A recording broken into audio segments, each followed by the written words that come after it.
right? This strategy is very simple if you can understand it, right? We're looking for a 15-minute fair value gap. So this is a 15-minute fair value gap just over here. And I'm going to break down to every trader why this is a POI and why this is something I'm looking at, right? So if we just get rid of the PO3 tool for a second, the reason this is a POI is because we leave a fair value gap, right? This is a fair value gap. So what we've seen is, if I just bring out the next candle as well, what we can see is we can see prices broken structure with the body, right? So we have our body break. So we have a confirmation of bullish structure. That's the first thing. The second thing is we have a fair value gap. Now, when it comes to my POIs, I always mark out the candle before the fair value gap, right? So this is the fair value gap just over here.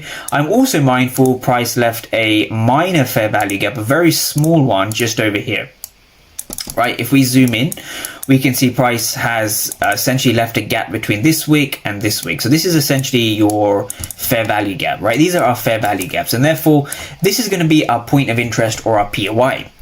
Now, with that being said, we had news events at 1:30 p.m. UK time, which corresponds to 8:30 a.m. Eastern, right? So we're looking for essentially this candle over here. So a word of advice, never trade during news events, right? Especially an hour before market open, right? I trade market open from 9:30 a.m. to 11:30 a.m. every single day. Only the first 1 to 2 hours are where the optimum moves are gonna occur.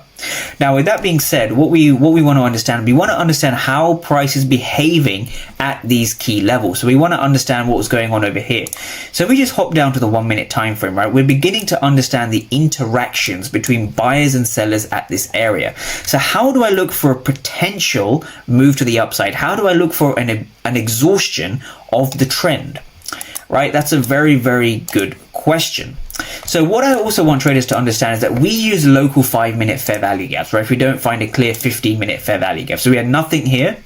We actually had a clear 5-minute fair value gap. So again, it is the candle or the area before the fair value gap. So these are the two key levels I'm essentially looking at in the session. So when I have two key levels, right?